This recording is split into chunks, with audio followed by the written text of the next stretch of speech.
y que actúan frente a esas circunstancias extraordinarias de distintas maneras. De tal modo que durante el transcurso de la serie, el espectador va tomando partido, digamos, odia a un personaje y después lo ama, y después cambia eso. Y es uno el que va construyendo esa situación. Y tiene una gran capacidad, más que para... en las series clásicas uno se identificaba más con el personaje. Acá uno se identifica más con las situaciones. Por supuesto que igual hay identificación con el personaje. Pero como el personaje, a medida que se van revelando, como decía Rodolfo, de un flashback, por ejemplo, o de un flash forward, de algo que va a ser el tipo en el futuro, determinadas cosas que no nos van a gustar, entonces qué hijo de puta el tipo este. No. Ahora, las situaciones son las que se van dando. A medida que se desarrolla la serie, también van apareciendo una serie de elementos que hacen que la serie vaya oscilando de género. Empieza siendo una serie, como decía, un clásico drama de supervivientes de un naufragio, y va transitando por distintos géneros. Como decía bien Rodolfo, hay cosas que parecen que son de ciencia ficción, fantásticas, otras de un realismo extremo, otras absolutamente alocadas, que uno no entiende absolutamente nada. Hay una cosa más también que incorpora a la sintagmática tradicional de Metz, hasta donde yo sé, Metz no la sabía, que es lo que se llama el Flash See the Way. Cosa rara. Pues es un invento de Lindelof, que era, ¿qué hubiera pasado si? ¿Qué hubiera pasado si en lugar de tal decisiones que tomaban los protagonistas se hubieran tomado tales otras? Un aspecto ucrónico, digamos. Ahí está, una ucronía. Y la ucronía iba a la par, digamos, del relato principal. Eso es rarísimo. Bueno, yo digo, no lo vi en ninguna otra serie, o por lo menos no usado con tanta... Entonces, un elemento de las series de la tercera edad de oro, el espectador tiene que hacer un esfuerzo enorme para poder seguir la serie y no perderse, porque hay que sentarse, hay que ponerse a pensar, y como digo yo, con respecto a las series de la tercera edad de oro, véanla con otra persona o júntense con otras personas que la ven, porque las series de la tercera edad de oro son para compartir. Sí, yo le decía con mi mujer, que anda por ahí, con Georgina, yo había comprado todos los DVD en ese momento. Entonces, a la noche, cuando estaba veraneo, dice, che, vemos uno, y eso del que traje los, y bueno, y nos agarraba el amanecer, porque todavía no estaba obviamente el streaming, pero el hecho de tener la colección de los en DVD, que compraba ahí medio truchex, es decir, uno atrás de otro, sacaba uno, ponía otro, sacaba uno, es tremendo. O sea que nunca me había pasado, es decir, porque hay cosas que no entendías y que recién en el otro capítulo se te iba aclarando y te va desplazando las ganas de ver en el otro episodio. Ese fenómeno es el ingrediente máximo que ha logrado para mí la serie de televisión, que pienso que dando la vuelta al tiempo en Breaking Bad la tiene, y mucho. Sí, tengamos en cuenta que todavía no existen las plataformas de streaming como las conocemos ahora, que parece que nosotros ahora pensamos que Hulu, Amazon y Netflix estuvieron siempre, pero en realidad no estuvieron siempre. Me imagino que Lost no hubiera terminado, no se hubiera cancelado si hubiera existido Netflix. ¿Cuántos capítulos? Porque son 6 temporadas. Son 6 temporadas, la última fue una temporada más corta. Pero fíjense que Lost sigue teniendo elementos tradicionales. Por ejemplo, 25 episodios cada temporada. Hoy es imposible. Pero no solamente por una cuestión de dinero, porque ninguno de nosotros la bancaría. No, 25, no. A mí dame 6 episodios, 8, 10 como mucho. De hecho, The Walking Dead, por ejemplo, que son 16 episodios, la dividen en 2 partes la temporada. ¿Por qué? Porque estamos, y esto tiene que ver con la sociedad, los cambios que estamos viendo en la sociedad, queremos las cosas rápidas, queremos las cosas, digamos, rápidamente que se resuelvan las cuestiones, tipo Twitter, ¿no?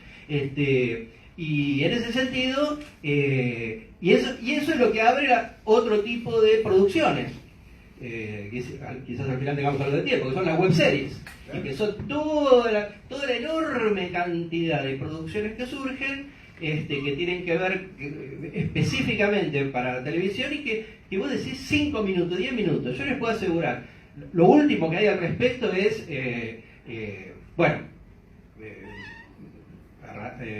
decía esto de cómo sería los con Netflix, y tenemos un ejemplo, que es Star Trek, que acaba de volver nuevamente con toda la fuerza que da Netflix y CBS All Access, que es la plataforma de streaming de la cadena CBS, una cadena tradicional, y ellos ya empezaron a hacer los cortos, ¿no? Star Trek, Short Treks, y ha sido algo, digamos, de 15 minutos, ¿no? Unas breves historias de 15 minutos. Y ya es como que han generado sus fans y ya todos queremos que sigan haciendo eso más que la serie tradicional. queremos seguir viendo esos 15 minutos. Hay que ver, yo se los recomiendo, no es necesario que a uno le guste la ciencia ficción, o no es necesario eso, porque desde el punto de vista que uno ve la composición, hay que en 15 minutos contar una historia y una historia, digamos, interesante, lo cual también es todo un desafío. Ahora, ¿qué es lo que ocurre? Aparece el amigo John Landgraf, que es el CEO, el boss de FX. La cadena FX es una cadena, digamos, que se ha caracterizado siempre por mantenerse independiente de todo el mainstream, ¿no? De HBO y de AMC y de todas estas cosas. Muy crítico de Netflix y de las plataformas. Lo que dice Landgraf es que esto nos está llevando a lo que él llama el fenómeno de la PIC TV. ¿Qué? PIC TV, pico de TV, pico de producción. Ese cuadro sinóptico que Claro. Ahí tenés el cuadro, ¿no? Él, por ejemplo, pone en The Shield el pasaje, ¿no? Ahí es el corte a la tercera edad de oro de la televisión, ¿no? Y está bien. The Shield fue una serie excelente, ¿no? Una serie donde, digamos, simplemente hay que verla para ver cómo comparían los planos secuencia.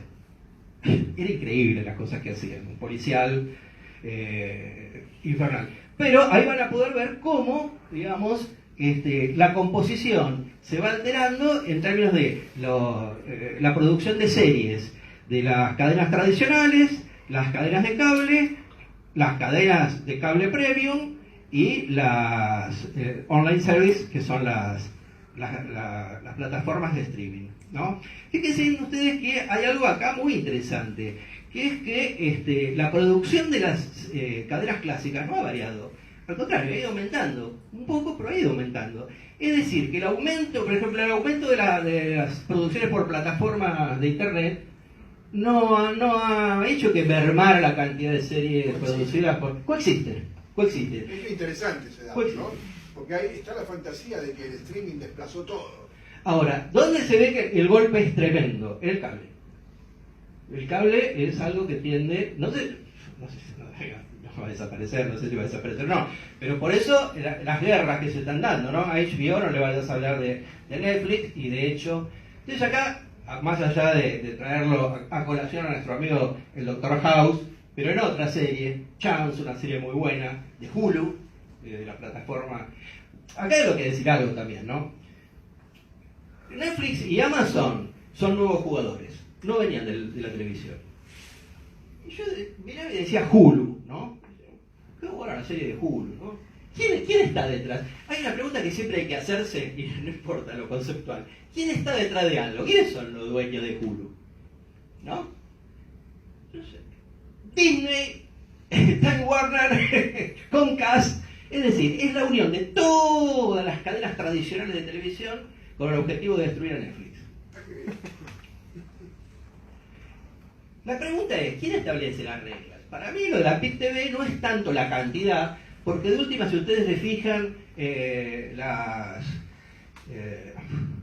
series que son nominadas para los Emmy, no, son las que tienen que estar, digamos, no es que uno dice, no, es difícil, son las que tienen que estar, la gente ve la serie que tiene que ver, las de segunda o tercera categoría se pierden ahí en la nada. Pero la PIC TV lo que tiene para mí es esto, ya no hay reglas. En la tercera edad de oro había reglas todavía, pero a partir... ¿Estamos en una cuarta era entonces? No, para mí no es una cuarta era, para mí es un punto, yo llamo un punto de umbral, ¿En qué sentido no es una cuarta ley? Que yo todavía no veo una diferencia como la que veíamos entre la ley del orden y los, por ejemplo. Bueno, vos mencionaste mucho, pero por ejemplo, sí, yo todavía no veo que esto haya sido superado. Esto sí es un elemento propio de la tercera edad de oro, ¿no? Si vemos el esquema básico, ¿no?, de la televisión, donde tiene que estar el rostro, esto es lo básico, ¿no?, la tele básica. Y partiendo de la polémica, yo sé que es polémico, ¿no? Y acá hay gente que sabe muchísimo más que yo de esto. Bueno, el primer plano del rostro tiene que estar ahí en el medio, ¿no? Pero, por ejemplo, tenemos las cosas que hace Sam Esmail, ¿no? En este caso es Mr. Robot, pero en todas sus series, fíjense ustedes que siempre están corridos los primeros planos de sus personajes. No necesariamente la regla de oro y de los la regla de tercio. Es la regla de tercio, exactamente. Eso es algo que se está viendo. Y bueno, y también porque hay cosas que no han sido superadas. Por ejemplo, vos lo mencionaste varias veces y llegó el turno. Te lo traje para que... Te lo traje. Vamos a ver los primeros minutos de Breaking Bad. Breaking Bad, hay que decir algo. Breaking Bad es de otra cadena tipo FX, una cadena independiente, una cadena de deportes que empezó a hacer series. No lo quería nadie. No. Al principio dijo, no me vengan con ese asunto de Drogón. Vince Gilligan era un tipo que venía del empresariado, no tenía nada que ver con la serie de televisión. Bueno, pero hizo su pasado por los expedientes secretos X. Hizo guión por ahí. Sí, trabajó un poco, pero digamos, AMC venía del deporte, era una cadena de deportes. Había mucho resquemor en hacer una serie sobre narcotráfico, narcotraficantes. Y finalmente él sí dijo, bueno, vamos a ver qué pasa con esto, ¿no? Y entonces, bueno, como son los pilotos, como son las primeras imágenes las que compran, o las voluntades de los que ponen el dinero, piensen ustedes que hay una serie, cualquier serie que vean, van a ver que no termina más, productor ejecutivo, productor ejecutivo, productor ejecutivo, productor ejecutivo, la guita que ponen, ¿no? Con $3 millones cada capítulo. Estamos hablando de mucha $3 vida. millones. Pero al principio la veía yo decía, mira, acá en la Argentina la veo yo y 10 más Breaking Bad, en esta generación.